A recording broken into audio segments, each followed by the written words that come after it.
Hello everyone, Piyush Tripathi this side. बच्चों, इस time हम पढ़ रहे हैं ऑर्गेनिक केमिस्ट्री। और ऑर्गेनिक केमिस्ट्री में जो पर्टिकुलर हमारा टॉपिक इस टाइम चल रहा है उसका नाम है आईयूपीएसी नॉमेनक्लेचर। लास्ट मेरी जो वीडियो थी उसमें मैंने आपको बहुत अच्छे से समझाने की कोशिश की थी कि आईयूपीएसी नॉमेनक्लेचर देने का पर्पस क्या है, किसी भी कंपाउंड का आईयूपीएसी नेमिंग क्यों किया जाता है, क्या पर्पस है उसका। मैंने वो बताया आपको। बेसिक फार्मूला क्या होता है आईयूपीएसी नॉमेनक्लेचर का, किसी भी कंपाउंड का अगर हमें आईयूपीएसी नेम लिखना है तो उसका बेसिक फार्मूला क्या होगा, उसके बारे में भी मैंने आपको बताया। इसके साथ साथ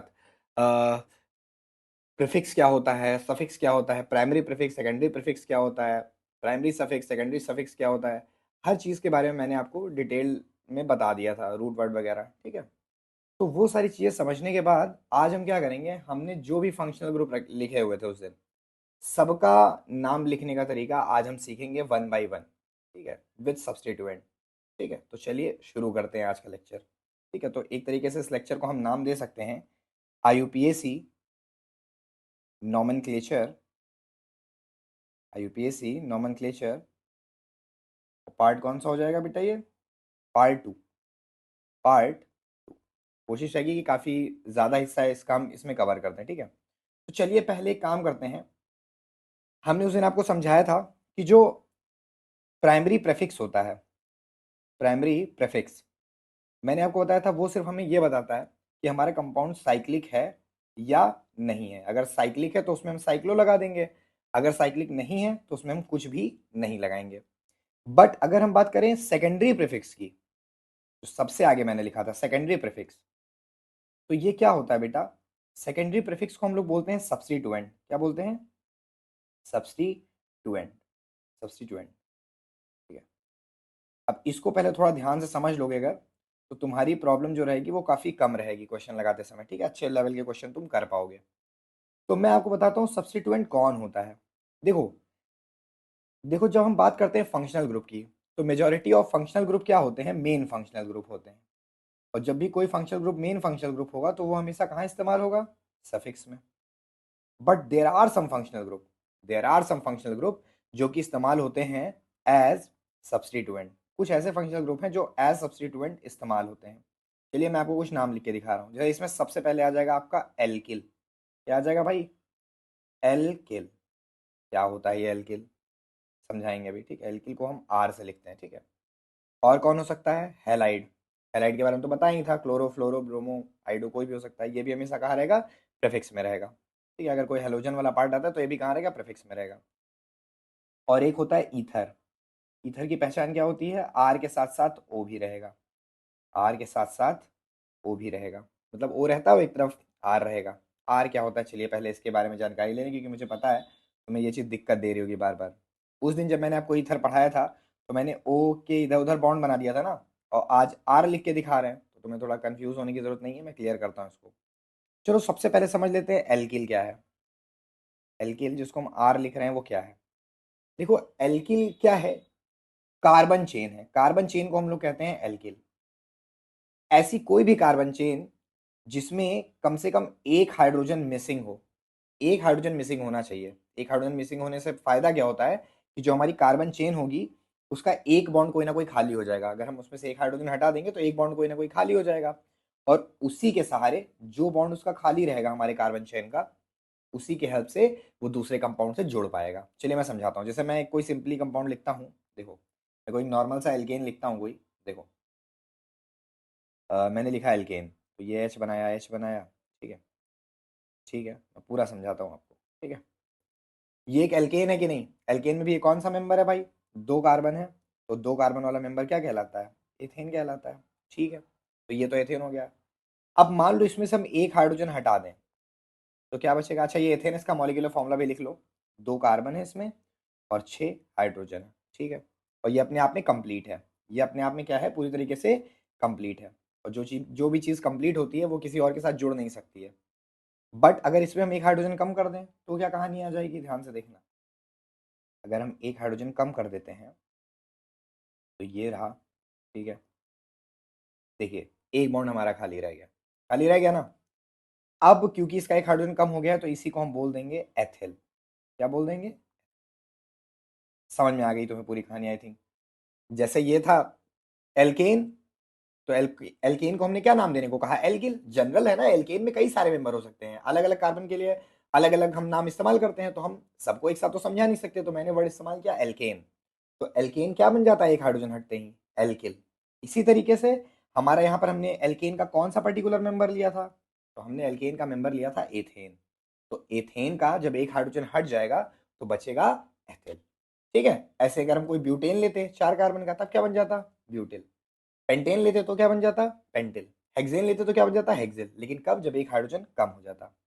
तो इसी को हम लोग जनरली लिखते हैं आर से। किससे लिखते हैं भाई एल्किल को, अगर हमें जनरली कोई भी एल्किल ग्रुप कहना होगा तो उसको हम किससे लिखेंगे, आर से। ठीक है, उसको हम किससे लिखेंगे, आर से।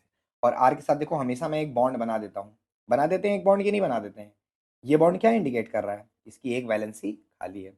अगर इस वैलेंसी को हम एच से कवर कर दें, मान लो इस आर के साथ हम एच लगा दें, तब ये एल्किल नहीं रह जाएगा। अगर आर के साथ एच आ जाएगा तो ये एल्किल कहाँ रह जाएगा। अब ये कहलाने, अब इसको हम कहेंगे एल्केन। अब इसको हम कहेंगे एल्केन। ठीक है बेटा, आई थिंक तुम्हें समझ में आ गया होगा एल्किल क्या होता है। अभी नॉमेनक्लेचर में इसका जब यूज़ करेंगे तब आपको समझ में आएगा। चलो एक करके देखते हैं, ठीक है। एक दो नॉमेनक्लेचर करके देखते हैं, चलिए प्रैक्टिस करते हैं, शुरू करते हैं प्रैक्टिस। चलिए देखते हैं, सबसे पहला मैंने बनाया CH3, CH, इधर लगा दिया CH3, CH2, CH3। अब ध्यान से नाम देखना इसका। अब ऑब्वियस सी बात है मेरे भाई कि लॉन्गेस्ट कार्बन चेन तुम चाहे यहाँ से शुरू करो 1 2 3 4, चाहे यहाँ से शुरू करो 1 2 3 4, दोनों में ही हद से हद कितने कार्बन हो सकते हैं, 4। एक मिनट, सॉरी। ठीक है, दोनों में ही कितने हो सकते हैं, 4। बहुत पेशेंस के साथ इसको देखना, भागना नहीं है। दोनों में 4 कार्बन हो सकते हैं। अच्छा, अगर इधर से गिनते 1 2 3 4, तभी 4 ही आते। अब बात आती है इसमें सही नंबरिंग कौन सी है, इतनी नंबरिंग मैंने लिखी इनमें से सही कौन सी है। तो आप चाहो तो ये नंबरिंग लिख दो, ये भी सही है। और आप चाहो तो यहाँ से नंबरिंग कर लो। लेकिन अगर आप इस तरफ से नंबर करते हो तो ये गलत माना जाएगा। क्यों, क्योंकि हमेशा नंबरिंग में रूल याद रखना, एक एक करके रूल बनते जाएंगे। मैं एक साथ सारे रूल लिखवाऊंगा तो तुम्हें समझ ही नहीं आएंगे। मैं जब नंबरिंग कर रहा हूँ तब तो ये रूल समझ में आया ना, तब तो इसका कुछ मतलब है। अगर ये नंबरिंग ही ना कर रहा होता मैं, और मैं पहले ही एक लाइन में खूब ढेर सारे रूल लिखवा दूँ, तो कोई मतलब है उसका, कोई मतलब नहीं है। तो रूल सुनिएगा, numbering of carbon chain always should be done, always should be done from that side, from that side in which functional group, यानी मेन फंक्शनल ग्रुप कह लो, कुछ भी हो सकता है, मेन फंक्शनल ग्रुप या double bond, double bond sequence भी समझते रहना, या सब्स्टिट्यूएंट, सब्स्टिट्यूएंट इज नियरर। ठीक है, चाहे मेन फंक्शनल ग्रुप पास पड़ जाए, चाहे डबल बॉन्ड पास पड़ जाए, चाहे सब्स्टिट्यूएंट पास पड़ जाए। ठीक है, सबसे ज़्यादा प्रियोरिटी हम देंगे मेन फंक्शनल ग्रुप को। ये प्रियोरिटी का क्या मतलब है अभी वो भी समझ जाओगे। फिर उसके बाद प्रियोरिटी किसको देंगे, डबल बॉन्ड को। फिर किसको प्रियोरिटी देंगे, सब्स्टिट्यूएंट को। तो चलिए इसका नाम देखिए कैसे लिखेंगे। तो 1 2 3 ऐसे हमने काउंटिंग कर ली पूरी। ठीक है, 1 2 3 4। अब 3 पे देखो क्या लगा हुआ है, ये देखो, इसको पकड़ो, इसको देखो। क्या ये पूरा का पूरा CH4 है। अगर ये पूरा का पूरा CH4 होता तो ये इससे अटैच ही ना हो पाता। CH4 मतलब होता है मेथेन, CH4 मतलब होता है मेथेन। लेकिन यहाँ पर लिखा कितना है, CH3, जो कि इस बात को इंडिकेट कर रहा है कि इसमें जितने हाइड्रोजन होने चाहिए उससे एक हाइड्रोजन कम है। और जैसे इसमें एक हाइड्रोजन कम पड़ गया, ये कहलाएगा मेथेन, ना कहलाएगा, क्या कहलाएगा, मेथिल कहलाएगा। तो इस कंपाउंड का नाम हो जाएगा। सब्स्टिट्यूएंट हमेशा कहाँ लिखते हैं, सेकेंडरी, सेकेंडरी प्रीफिक्स के तौर पर। मतलब हमारा जो सब्स्टिट्यूएंट होता है उसकी जगह कहाँ होती है, आगे होती है, रूट वर्ड के आगे होती है। तो क्या लिखेंगे देखिएगा, 3 मेथिल, 3 मेथिल, थोड़ा और पास से लिखते हैं, 3 मेथिल। देखो ये एल्किल ग्रुप ही हुआ क्योंकि इसमें एक हाइड्रोजन कम था। 3 मेथिल, और 4 कार्बन को क्या कहेंगे, ब्यूटेन। 4 कार्बन को क्या कहेंगे, ब्यूटेन, 3 मेथिल ब्यूटेन। ठीक है, ओके। तो ये नेम आपको समझ में आ गया होगा। चलिए वैसे ही प्रैक्टिस और करते हैं, देखते हैं। CH3, CH, double bond CH, CH2, CH3। देखो हम हमेशा इस बात का ध्यान रखते हैं कि हर कार्बन 4 बॉन्ड बनाए। अगर आप इसका ओपन स्ट्रक्चर बनाने की कोशिश करोगे, जो मैंने भी आपके सामने क्वेश्चन लिखा है, तो आप पाओगे हर कार्बन 4 बॉन्ड बना रहा है। क्योंकि हम लोग टीचर हैं, तो हम लोग इतने साल से बना रहे हैं कि हमें याद हो गया है कि हाँ इसके साथ इतना एच होना चाहिए तब इसका 4 पूरा होगा। समझ रहे हो? तुम बना के ओपन स्टार्टिंग के दौरान मेहनत करने से बिल्कुल पीछे मत हटना। सारे बॉन्ड को ओपन करके बनाना। अगर किसी का 4 बॉन्ड नहीं कंप्लीट हो रहा है तो वो मुझे बताएगा। चलिए देखते हैं इसको। हाँ तो चलिए देखते हैं इसमें क्या होगा भाई। नंबरिंग करते हैं। अब देखिए नंबरिंग करते हैं तो 1 2 3 4 5। डबल बॉन्ड कहाँ पे आया? सेकंड कार्बन पे। हाँ थर्ड पे भी आया, लेकिन ज़्यादा जहाँ से स्टार्ट होगा वहीं से तो गिनोगे ना। तो डबल बॉन्ड कहाँ आया? सेकंड कार्बन पे। लेकिन इसी जगह अगर हम नंबरिंग इधर से ना करके इस तरफ से कर दें, एक मिनट, नंबरिंग इधर से कर दें, तो अब बताइए डबल बॉन्ड कहाँ पे आया? 3 पे आया। तो डबल बॉन्ड कहाँ से पास पड़ रहा है? डबल बॉन्ड हमारा पास पड़ रहा है इस तरफ से। इस तरफ से डबल बॉन्ड। अच्छा एक बात याद रखना है, रूल में थोड़ा सा करेक्शन कर लो। क्या क्या लिखा था मैंने अभी? डबल बॉन्ड लिखा था। इसमें डबल हो या ट्रिपल बॉन्ड हो, कुछ भी हो, डबल भी हो सकता है और ट्रिपल भी हो सकता है, दोनों को हम प्रियोरिटी देंगे।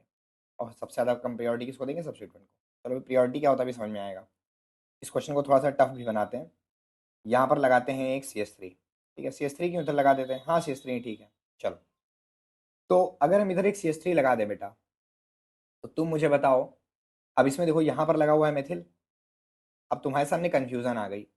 कंफ्यूजन क्या आ गई भाई? कि देखो इधर से 2 पे डबल बॉन्ड पास आ रहा है, लेकिन अगर हम इधर से काउंटिंग करते तो इधर से सब्स्टिट्यूएंट पास आ जाता। भले से डबल बॉन्ड दूर हो गया बट सब्स्टिट्यूएंट तो पास आ गया ना। तो ऐसे में हम किसके अकॉर्डिंग नंबरिंग करें? ऐसे में हमें किसके अकॉर्डिंग नंबरिंग करनी चाहिए? तो इसका जवाब है ऐसे में हमें नंबरिंग करनी चाहिए डबल बॉन्ड के अकॉर्डिंग। यही मैं बोल रहा हूँ इतनी देर से, प्रियोरिटी। इसी को कहते हैं प्रियोरिटी। तो प्रियोरिटी हमने डबल बॉन्ड को दी। डबल बॉन्ड के हिसाब से नंबरिंग करना हम ज़्यादा प्रेफर करेंगे इन कंपैरिजन ऑफ सब्स्टिट्यूएंट। ठीक है। अगर डबल बॉन्ड ना होता तब श्योरली नंबर इधर से करते, तब एकदम कंफर्म था। लेकिन क्योंकि डबल बॉन्ड है तो हम उसको प्रियोरिटी दी है। ठीक है चलो देखते हैं। तो यहाँ पर नाम क्या हो जाएगा? लिखने का तरीका अभी भी वही रहेगा, 4 मेथिल। 4 मेथिल। अब रूट वर्ड कितने कार्बन का है? 5, तो हमने बोला पेंट। अब इसके बाद आ जाता है प्राइमरी सफिक्स। याद होगा आपको प्राइमरी सफिक्स के बारे में मैंने एक्सप्लेन किया था। अगर सारे सिंगल बॉन्ड है तो एन लगा देना होता है। बताया था कि नहीं बताया था? और अगर डबल बॉन्ड, ये हमें यही इसी बात का इन्फॉर्मेशन ही देता है कि हमारा हाइड्रोकार्बन कौन सा है, एल्केन है, एल्कीन है, एल्काइन है। तो पेंट एन लिखने से पहले मैंने सोचा और हमने देखा कि सेकंड पोजीशन पे डबल बॉन्ड था। यानी ये एल्केन ना होकर कौन है? एल्कीन है। एक भी डबल बॉन्ड अगर आ गया तो ये क्या हो गया? एल्कीन। तो हम यहाँ पर क्या लिखेंगे? ईन लगाएंगे, लेकिन ईन की पोजीशन भी मेंशन करेंगे। कितने पे है? 2 पे। तो डैश लगाया 2 डैश एल्कीन। खत्म। तो 4 मेथिल पेंट 2 ईन। हमेशा याद रखना, जब भी IUPAC नेम में नंबर और अल्फ़ाबेट आमने सामने पढ़ेंगे, नंबर और अल्फ़ाबेट जब भी पढ़ेंगे, तो उनके बीच डैश लगेगा। तो उनके बीच सब नियम मैं एक्सप्लेन करूंगा। तो उनके बीच क्या लग जाएगा भैया? डैश लगेगा। ये तुम नोटिस कर सकते हो। अगर तुम यहाँ पे भी देखोगे तो जहाँ जहाँ नंबर है, देखो ये रहा एक नंबर, ये रहा एक अल्फ़ाबेट, तो बीच में क्या लग गया? डैश। ये रहा एक नंबर, ये रहा एक अल्फ़ाबेट, तो इसके बीच में क्या लग गया? डैश। अच्छा इधर भी देखो, ये रहा एक नंबर, देखो ये रहा एक नंबर और ये रहा एक अल्फ़ाबेट, तो इनके बीच में भी क्या लग गया? डैश लग गया। तो आई होप कि तुम्हें ये समझ में आ रहा होगा मैं क्या कहना चाह रहा हूँ। ठीक है। ये मैं चाहता हूँ बहुत बढ़िया सा IUPAC नेम तुम्हें समझ में आए। ठीक है। इतनी बातें हो गई, एक मिनट इसको हाथ में ही ले ले गया। ठीक है, आगे देखते हैं। तो यहाँ तक का काम तो अपना हो गया। ठीक है भाई, और एक क्वेश्चन प्रैक्टिस कर लेते हैं। चलो एक और कर लेते हैं तुम्हारे लिए। CH3 CH, यहाँ पर हमने लिख दिया CH2 CH2 CH3। देखो 2 कार्बन हो गया तो ये क्या हो जाएगा? एथिल। सुनना भी ध्यान से देखना। और इधर हमने लिख दिया CH और CH2 करा, इसको फिर CH2 करा और फिर यहाँ लगा दिया OH। ठीक है। अब सबसे पहले इसमें नंबरिंग करते हैं। तो लॉन्गेस्ट कार्बन चेन कितनी बन सकती है वो देखते हैं। तुम कैसे गिनोगे? 1 2 3 4। अब इसको भी मत गिन लेना, ऑक्सीजन नहीं काउंट करते हैं, खाली कार्बन की काउंटिंग होती है। तो 4 कार्बन तुमने काउंट किए, ठीक है भैया, अच्छी बात है। अब तुम सोचोगे नहीं सर इधर से नहीं इधर से करना चाहिए, 1 2 3 4, बट वेट, हम तो इससे लंबी चेन काउंट कर सकते हैं ना। अगर हम 3 के बाद इधर मुड़ जाएँ 4, 5 तो ये ज़्यादा लॉन्ग चेन नहीं हो जाएगी क्या? हमें हमेशा लॉन्गेस्ट कार्बन चेन चाहिए होती है जिसमें फंक्शनल ग्रुप या सब्स्टिट्यूएंट आ रहा हो। तो इसमें फंक्शनल ग्रुप सब्स्टिट्यूएंट आ रहा है और यही वाली चेन हम सेलेक्ट करेंगे। जितनी लंबी पॉसिबल हो उतनी लंबी चेन हमेशा हमें सेलेक्ट करनी चाहिए। अब देखते हैं क्या कहानी है। अब देखिए 3 पे क्या लगा हुआ है? मेथिल। 3 पे क्या लगा हुआ है? मेथिल। तो 3 पे बोल देंगे मेथिल। बहुत सारे बच्चे इसको ऐसा करेंगे कि 3 पे बोल देंगे एथिल लगा हुआ है इसको देख के, और 4 कार्बन की चेन में निपटा देंगे। बट हमें ऐसा नहीं करना है। जब हमें पता है कि हमारी जो कार्बन चेन है वो और लंबी खींच सकती है तो उसको हम खींचेंगे। ठीक है, उसका नाम क्या हो जाएगा? 3 मेथिल पेंटेन। पेंट, अब जाहिर सी बात है हर जगह सिंगल बॉन्ड है, तुम बिना सोचे समझे पेंटेन लगा दो। अब जाहिर सी बात है यहाँ पर क्या वन पे लिखा, वन पे क्या लगा हुआ है? O H. वन पे लगा हुआ है ओ एच। और ओ एच किसकी पहचान होती है? किसकी पहचान होती है? अल्कोहल की। तो अगर ओ एच अल्कोहल की पहचान है तो यहाँ पर लगा दो pentane one all. Pentane one all. तुम्हें लग रहा होगा सर आपने स्पेलिंग मिस्टेक कर दिया है, ऐसे होना चाहिए था। पर यहाँ पे भी रूल है, बहुत रूल है। चलो एक और रूल लिखो फटाक से। रूल ये है कि क्या रूल है? अगर प्राइमरी प्रीफिक्स, अगर प्राइमरी प्रीफिक्स, सिंपली ये जानो कि दो वॉवेल, सीधे शॉर्ट फॉर्म में समझो, दो वॉवेल सफिक्स में, सफिक्स में साथ नहीं आ सकते, साथ नहीं आ सकते। बस इतना याद रखो। अब अगर हम यहाँ पर ई लगा दें तो एक ई ये हो गया, भले से बीच में नंबर है, नंबर कुछ बहुत ज़्यादा थोड़ा ना करेगा, भले से बीच में नंबर है।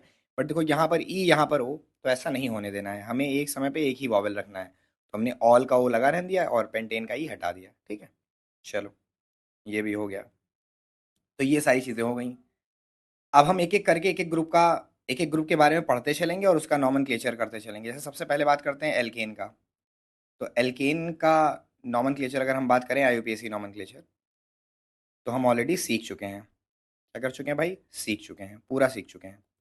एक दो मेंबर का तुमको करके दिखाई दे रहे हैं। जैसे सबसे पहले हो जाएगा मेथेन। तो CH4 बताया ही था मैंने, CnH2n प्लस 2 के फॉर्मूले को फॉलो करता है, इसका नाम हो जाएगा मेथेन। ऐसे ही आप क्या करेंगे? पूरी होमोलोगस सीरीज लिखेंगे। ये होमवर्क है आपका, पूरा होमोलोगस सीरीज लिखेंगे। होमोलोगस सीरीज, होमोलोगस सीरीज मतलब हर एक मेंबर लिखना है आपको। ठीक है, ठीक है भाई, तो आप सारी होमोलोगस सीरीज लिख लेना। ठीक है, एक दो मेंबर हम इसमें का और बता दे रहे हैं। जैसे मान लो कोई पूछे ऑक्टेन, ऑक्टेन, तो ऑक्टेन मतलब कितने कार्बन? ऑक्ट मतलब होता है 8 कार्बन, तो हमने लिखा C8। अब हाइड्रोजन कितने होने चाहिए? जितना कार्बन हो उसका डबल करो, उसमें 2 जोड़ दो, तो 8 दूनी 16 और 2 18। ये हो गया हमारा क्या? ऑक्टेन का मॉलिक्यूलर फॉर्मूला। अगर कोई कहे कंडेंस्ड फॉर्म बनाओ, क्या कहे? Condensed form. पहले ओपन स्ट्रक्चर बना लो, पहले क्या बना लो? Open structure. आओ देखते हैं। तो ओपन स्ट्रक्चर कैसे बनेगा? 1 2 3 4 5, 5 6 7 8। गिनते जरा। 1 2 3 4 5 6 7 8। 8 कार्बन है भाई। तो यहाँ पर क्या हो जाएगा? 8 कार्बन है, सब पे हमें क्या लगाना है? हाइड्रोजन लगाना है बैलेंसिंग के लिए। तो देखो यहाँ पर अगर हम ध्यान से देखें तो सब पे हाइड्रोजन लगाते हैं। हाइड्रोजन इस तरीके से लगाना है कि सबके जो है 4 हाइड्रोजन, 4 बॉन्ड पूरे हो जाएं। तो कार्बन पे एक बॉन्ड पहले से ही है, एक इधर लगा दिया, एक इधर लगा दिया और एक हल्का सा इधर लगा दिया। इसमें भाई दो दो बॉन्ड बने हैं, ऐसे लगा दिया। क्यों भाई, सही चल रहा है मामला? बिल्कुल आराम से लगाते हैं बॉन्ड। सबके देखना सारे कार्बन 4 बॉन्ड बना रहे हैं और हाइड्रोजन सारे कितने बना रहे हैं? एक बॉन्ड। ये लो भाई। अब इसका हम कंडेंस्ड फॉर्म अगर कोई कहते बना के दिखाओ, कंडेंस्ड फॉर्म। तो आइए देखते हैं कंडेंस्ड फॉर्म कैसे बनेगा। तो कंडेंस्ड फॉर्म कुछ ऐसे बनेगा। सारे कार्बन के जो मेंबर हैं हाइड्रोजन, उनको तुम समेट के एक साथ लिख दो। तो क्या हो जाएगा? CH3, CH2, CH2, CH2, CH2। कितने हुए? 1 2 3 4 5। CH2, छोटा छोटा लिखते हैं तो आ पाएगा। CH3, CH2, CH2, CH2, CH2। 5 हुए, फिर CH2, CH2, 1 2 3 4 5 6 7 हो गए, CH3। देखो सारे बना दिए, आप ऊपर से मैच कर लो।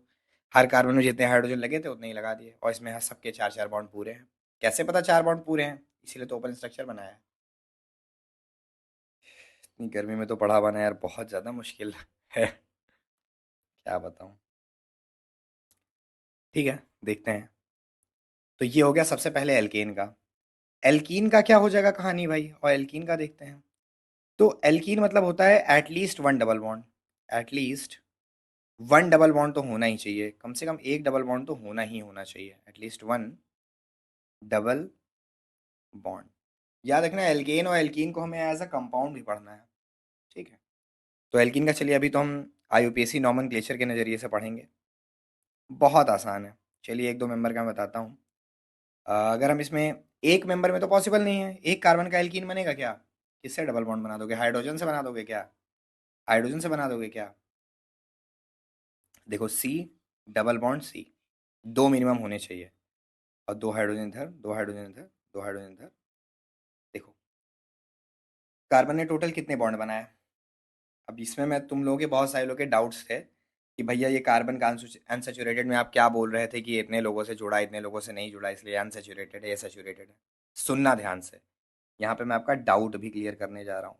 ध्यान से सुनना, पूरी मेहनत से मैं यहाँ पे समझाऊंगा, ध्यान सुनना। देखो ये मैंने बनाया एक एल्कीन, दो कार्बन कंटेन करने वाला। कार्बन हमेशा कितने बॉन्ड बनाता है पहले ये बताओ? कार्बन ऑलवेज फॉर्म, हर सिचुएशन में वो कितने बॉन्ड बनाता है? Always form four bonds. ये तो यूनिवर्सल ट्रूथ है, चाहे सैचुरेटेड हो चाहे अनसैचुरेटेड हो, कुछ भी हो, कार्बन हमेशा कितने बॉन्ड बनाएगा? चार बॉन्ड बनाएगा। इतनी कहानी क्लियर। लेकिन अगर मैं पूछूं कि ये जो मैंने एल्कीन बनाया है ये कितने लोगों से जुड़ा है, इसमें एक कार्बन कितने मेंबर से जुड़ा है, जरा ध्यान से देखो, जुड़ा कितने लोगों से है। कितने बॉन्ड बनाता है कोई, वो एक अलग चीज है, और कितने लोगों से जुड़ा हुआ है वो एक अलग चीज है। ध्यान से देखना, ये कार्बन कितने लोगों से जुड़ा हुआ है, मैं इसको येलो कलर से दिखाने जा रहा हूं। एक मेंबर हो गया हाइड्रोजन से, ठीक। एक इस वाले हाइड्रोजन से, ठीक। और यही वाला कार्बन एक इस वाले कार्बन से। कितने लोग से जुड़ा है टोटल बताओ? कितने लोग से जुड़ा है ये कार्बन?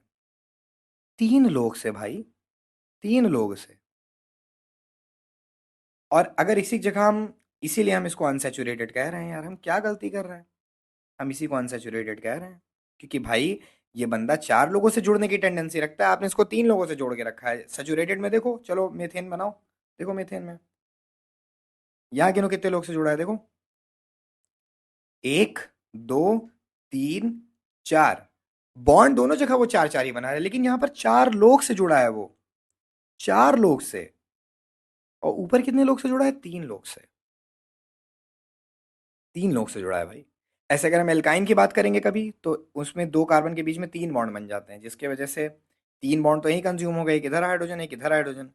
अब इस सिनेरियो में भी क्या सिचुएशन हो जाती थी कि ये कार्बन है, एक इससे जुड़ा है इस वाले हाइड्रोजन से, इस कार्बन को पकड़ के देखो, इस कार्बन को मतलब मेन हीरो मान के देखो, तो एक इस हाइड्रोजन से जुड़ा है बेचारा, और एक इस हाइड्रोजन से जुड़ा है, मतलब एक इस कार्बन से जुड़ा है। तो टोटल कितने लोग से जुड़ा है? दो लोग से। ये लो, ये तो और ज्यादा अनसेचुरेटेड हो गया।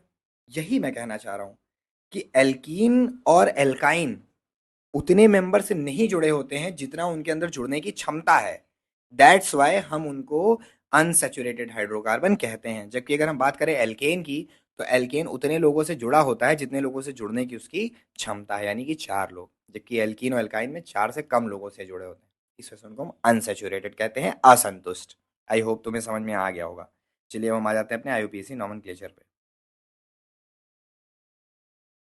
ठीक है, तो यहाँ पर आइए आईयूपीएसी नॉमेनक्लेचर पे आ जाते हैं। एल्कीन पे थे हम, तो देखते हैं एल्कीन में क्या होगा। यहाँ पर सी डबल बॉन्ड सी बनाया मैंने, एक हाइड्रोजन बनाया इसे, ठीक है। ठीक है भाई, तो दो कार्बन के लिए यहाँ पे मॉलिक्यूलर फॉर्मूला पहले लिख देते हैं। ये तो हो गया ओपन स्ट्रक्चर। ये क्या हो गया भाई अपना? ओपन, ओपन स्ट्रक्चर, ठीक है। अब बनाएंगे इसका कंडेंस्ड फॉर्म, कंडेंस्ड फॉर्म। ये कंडेंस्ड फॉर्म बनाते हैं। कितना हो जाएगा? सी के साथ दो H2 डबल बॉन्ड, इस वाले सी के साथ भी दो H2, ठीक है। अच्छा, मॉलिक्यूलर फॉर्मूला भी लिख देते हैं। कितने मॉलिक्यूलर फॉर्मूला हो जाएगा? 2 कार्बन है टोटल और 4 हाइड्रोजन है। ये हो गया हमारा मॉलिक्यूलर फॉर्मूला। तो देखिए हमने एक ही कंपाउंड का ओपन स्ट्रक्चर लिख दिया, कंडेंस्ड फॉर्म लिख दिया और मॉलिक्यूलर फॉर्मूला भी लिख दिया। मॉलिक्यूलर फॉर्मूला भी लिख दिया। अब इस मॉलिक्यूलर फॉर्मूला से तुम्हें एक वाइब आनी चाहिए, तुम्हें दिखना चाहिए साफ साफ कि एल्कीन के केस में तुम्हें क्या दिखना चाहिए कि जितना कार्बन हम यूज कर रहे हैं, देखो ध्यान से, आप ध्यान से देखो, कार्बन अगर हम 2 ले रहे हैं तो हाइड्रोजन 4 है। कार्बन अगर 2 ले रहे हैं तो हाइड्रोजन कितने हैं? 4। दैट मीन्स कार्बन अगर हम n लेंगे तो हाइड्रोजन कितने हो जाएंगे? 2n। जितना कार्बन लोगे उससे 2 हाइड्रोजन, मतलब उसका दुगना हाइड्रोजन रहेगा। इसी जगह अगर बात करें एल्केन में, तो उसमें मतलब जितना कार्बन लेते थे उससे डबल से भी 2 ज्यादा रहता था, +2 रहता था। वो क्यों रहता था? क्योंकि एक डबल बॉन्ड जब टूटता है तो वो 2 हाइड्रोजन एक्स्ट्रा बढ़ाता है। समझ ही रहे हो वो सब चीजें तुम। तो एल्कीन का जो जनरल फॉर्मूला हो जाएगा, जनरल फॉर्मूला, सारे एल्कीन इसी पे काम करेंगे। अब मान लो हमें कोई पूछे, अच्छा नाम तो मैंने लिखा ही नहीं इसका, नाम तो लिख दें। इसका नाम हो जाएगा एथ। अब एन तो लगा नहीं देंगे क्योंकि एल्कीन ग्रुप है, डबल बॉन्ड है, तो उसमें हम लिख देंगे एथीन। सर आपने नंबर नहीं मेंशन किया है, ऑब्वियसली 1 है, 1 को मेंशन करने की क्या जरूरत है, थीन बोलो सीधे। अब ऐसे ही मान लो हमने कहा, हमने आपसे कहा बताइए ब्यूटीन का फॉर्मूला बताइए, मतलब ब्यूटीन कैसे बनेगा, तो पहले फॉर्मूले की अगर बात आ जाए, कोई हमसे पूछे कि फॉर्मूला क्या होगा ब्यूटीन का, तो बहुत सिंपल सा आंसर हो जाएगा, 4 कार्बन होते हैं ब्यूट के लिए, और क्योंकि ये एल्कीन है तो हाइड्रोजन इसका डबल हो जाएगा, C4H8। अब कोई कहे बना के दिखाओ, तो 4 कार्बन बनाया, पहले पे हमने कितना लगा दिया डबल बॉन्ड, पहले पे ही लगाना पड़ेगा क्योंकि अगर वो ब्यूटीन बोल रहा है, इसमें से नंबर मेंशन नहीं किया, दैट मीन्स 1 पे है। तो ये किया मैंने, और इसके बाद हमने क्या किया, पूरा कर दिया इसको। इसको कितने हाइड्रोजन की जरूरत है? एक पहला कार्बन, कोई भी कार्बन कितने बॉन्ड बनाता है? 4 बनाता है, तो 2 इसके लगे हुए हैं, 2 हाइड्रोजन लगा दो। अच्छा, इस सबके बीच में सिंगल बॉन्ड तो रहेगा ही। ये कार्बन कितने बॉन्ड बना चुका? 3। अगल बगल ध्यान से देखो, 3 बन चुके हैं, तो 1 हाइड्रोजन। ये कितने बनाए हैं? 2। तो ऊपर नीचे के हाइड्रोजन, इसमें भी 3 की जरूरत है। ठीक है, तो ये कितना हो गया? CH2 double bond CH, single bond CH2 CH3। Starting में तुम्हें सबका ओपन स्ट्रक्चर बनाना पड़ेगा। ये हो गया हमारा ब्यूटीन। क्या हो गया? ब्यूटीन। इसी को हम और क्या कह सकते हैं? ब्यूट 1 इन। ठीक है, 2 नाम हो जाएंगे इसके, सेम ही नाम है। तो ये हो गया आपको। आपको इसका भी पूरा क्या करना है होमवर्क में? होमवर्क में इसका क्या करना है? होमोलोगस सीरीज लिखनी है पूरी इसकी, होमोलोगस सीरीज। ये सब कर लो, तब होमोलोगस सीरीज पे क्वेश्चन पूछे। अब लास्ट कैटेगरी हमारी हाइड्रोकार्बन की कौन सी आती है? एल्काइन। एल्काइन, इसमें क्या होता है? At least 1 carbon triple bond, triple bond बनाता हो। आई बात समझ में? तो इसका भी पहला मेंबर, 2 कार्बन तो एटलीस्ट चाहिए ही, मतलब 2 कार्बन तो चाहिए होंगे तभी ट्रिपल बॉन्ड बनेगा। अब एक हाइड्रोजन हमने इधर लगा दिया, एक हाइड्रोजन हमने इधर लगा दिया, खत्म कहानी। नाम क्या हो जाएगा भाई? एथ। और जाहिर सी बात है ट्रिपल बॉन्ड है तो लगाएंगे आइन, एथाइन। इसके लिए नाम में क्या यूज होता है? आइन। एल्कीन में नाम में क्यों क्या यूज हो रहा था? ईन। एल्केन में नाम में क्या यूज हो रहा था? एन। आई बात समझ में? चलो, तो ये हो गया। अच्छा, इसका जनरल फॉर्मूला क्या बनेगा? अभी एक दो मेंबर और लिख लेते हैं तब बताते हैं। चलो एक लिखते हैं, इसके बाद 3 कार्बन वाला, तो C ट्रिपल बॉन्ड C, एक C और बना दिया। अब इसमें अगर हम हाइड्रोजन बैलेंस करें तो इस कार्बन ने 3 बॉन्ड बना रखे हैं, एक बना दिया। इस कार्बन ने कितने बॉन्ड बना रखे हैं? देखो, 4 के चारों बॉन्ड इसके पूरे हैं पहले से ही, तो इसमें कोई हाइड्रोजन नहीं लगेगा, इसमें लगेंगे। कंडेंस्ड, ये बन गया आपका ओपन स्ट्रक्चर। क्या बन गया भाई? Open structure. ठीक है, ओपन स्ट्रक्चर के बाद अब बनाएंगे इसका condensed form. Condensed form, condensed structure तो कैसे बनेगा? ये CH triple bond C, single bond CH3। आई बात समझ में? अब लिखते हैं मॉलिक्यूलर फॉर्मूला। कितने कार्बन है? 3। हाइड्रोजन कितने हैं? 4। क्या फॉर्मूला लगेगा भाई? जनरल फॉर्मूला बताओ, इसका क्या हो जाएगा? इसको दिमाग लगा के जनरल फॉर्मूला बताओ ना, क्या हो जाएगा? देखो ये तो गलती से कह मत देना, बताते हैं अभी। जनरल फॉर्मूला ऐसा होना चाहिए कि सारे कंपाउंड उसमें सेटिस्फाई हो एल्काइन के। जैसे तुम सोचोगे कि जितना कार्बन रहे, हाइड्रोजन हमेशा उससे एक ज्यादा रहे, तो ये बात यहाँ कहाँ वैलिड हो रही है? देखो, इसमें कहाँ वैलिड हुई देखो, 2 कार्बन है और 2 ही हाइड्रोजन है। यानी अगर हम ये सोचें कि जितना कार्बन है उससे एक ज़्यादा हाइड्रोजन है, तो ये बात यहाँ तो वैलिड ही नहीं हो रही है।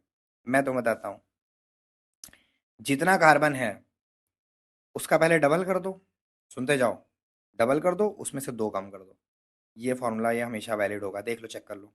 3 कार्बन होता है, 3 दूनी 6, 6 में से 2 जाएगा, कितना आ जाएगा, 4। ऐसे यहाँ देखो, 2 कार्बन था, 2 का डबल कर दो, कितना हुआ, 4, 4 में से 2 कम करोगे तो 2। समझ लो, तो इसका जनरल फॉर्मूला जो हो जाएगा वो हो जाएगा CnH2n-। ठीक है, तो ये मैंने 2 मेंबर बताए हैं, इसका भी होमवर्क आपको दिए दे रहा हूँ, इसका भी होमवर्क दिए दे रहा हूँ। Complete homologous series, complete homologous series. एक ग्रुप आपको और कराया दे रहा हूँ नोमेनक्लेचर में। कितने हो गया बेटा, ये तीसरा था ना। सबसे पहले हुआ एल्केन, कहाँ गया, सबसे पहले हुआ एल्केन, फिर हुआ एल्कीन, फिर कौन हुआ भाई, एल्काइन। अब हम पढ़ेंगे चौथा आज का, हैलाइड ग्रुप। हैलाइड ग्रुप, तो हैलाइड ग्रुप की पहचान क्या होती है, एक्स लगा होगा। एक्स बोले तो या तो क्लोरो, सॉरी स्टार्ट से करते हैं, या तो फ्लोरो, या तो क्लोरीन, या तो, ना ऐसे बोलेंगे इसको, आईयूपीएसी नॉमेनक्लेचर में इसको फ्लोरो, क्लोरो, ब्रोमो और आइडो बोलेंगे। मतलब जनरली कहें तो हेलो बोलेंगे, हेलोजन ग्रुप का हेलो वर्ड बोलेंगे। तो हेलोजन है तो हेलो, ऐसे फ्लोरीन है तो फ्लोरो, क्लोरीन है तो क्लोरो, ब्रोमीन है तो ब्रोमो, आयोडीन है तो आइडो। इस्तेमाल किया कहाँ किए जाएंगे, हमेशा सब्स्टिट्यूएंट में। आइए एक यूज़ करके दिखाते हैं इसका नाम, CH3CH, थोड़ा सा बढ़िया से करते हैं इसको, BrCH Cl CH2CH3, एक और लगा लेते हैं यहाँ CH3, कार्बनिक बढ़ा दें, CH2CH3। अब देखो इधर से सब्स्टिट्यूएंट पास है, नंबरिंग इधर से कर दो, 1 2 3 4 5 6। देखिए ये भी एक सब्स्टिट्यूएंट है जिसको हम बोलेंगे ब्रोमो। क्या बोलेंगे, ब्रोमो। इसको बोलेंगे क्लोरो, इसको बोलेंगे मेथिल। तो बोलते हैं लाइन से, सबसे पहले उसी को बोला जाता है आईयूपीएसी नोमेनक्लेचर में जब एक से ज़्यादा प्रीफिक्स हो जाए, मतलब प्रीफिक्स की संख्या सिर्फ एक ना रहे, उससे ज़्यादा प्रीफिक्स आ जाए, उससे ज़्यादा सब्स्टिट्यूएंट आ जाए, तो सब्स्टिट्यूएंट को बोलने का जो तरीका होता है, जो सही ऑर्डर होता है, वो होता है कि आप पहले उस प्रीफिक्स को बोलिए, पहले सबसे पहले उस प्रीफिक्स को बोलिए जिसका अल्फ़ाबेट अल्फ़ाबेट पहले आता हो। जैसे ब्रोमो, बी सबसे पहले आता है, इसमें तो लाइन से लिखा हुआ है, पहले बी वाला फिर सी वाला फिर मेथिल एम से होता है। लेकिन हमेशा ऐसा नहीं होगा, हमेशा जब भी उल्टा सीधा रहेगा तो आप बोलोगे हमेशा उसी को पहले जिसका अल्फ़ाबेट पहले आएगा। तो उसका नाम हो जाएगा 2 ब्रोमो, फिर डैश लगाओ क्योंकि फिर नंबर आने वाला है ना। 3 क्लोरो, नंबर और अल्फ़ाबेट के बीच में हमेशा डैश, और सारे लेटर स्मॉल रहेंगे पहला छोड़ के। 3 क्लोरो, फिर 4, बाकी नाम नीचे लिख रहे हैं, मेथिल, आप सामने लिख लेना, 4 मेथिल। और मेन चेन कितने कार्बन की है, 6, तो बोला मैंने हेक्स। और ग्रुप कौन सा, एल्केन है एल्कीन है, ऑब्वियसली एल्केन है, सिंगल बॉन्ड है तो हेक्सेन। ये हो गया हमारा आईयूपीएसी नेम। तो इस तरीके से मैंने लगाया, ब्रोमो और क्लोरो का इस्तेमाल दिखाया, ऐसे ही आइडो भी कहीं इस्तेमाल हो सकता है, फ्लोरो भी कहीं इस्तेमाल हो सकता है। तो उम्मीद करता हूँ कि तुम्हें ये लेक्चर अच्छे से समझ में आया होगा, बहुत मेहनत से रिकॉर्ड किया गया है ये। और ध्यान से देखना तुम, और होमवर्क जितना भी दिया है वो करके मुझे जल्दी से जल्दी भेज देना। चलो ठीक है बच्चों, बाय बाय।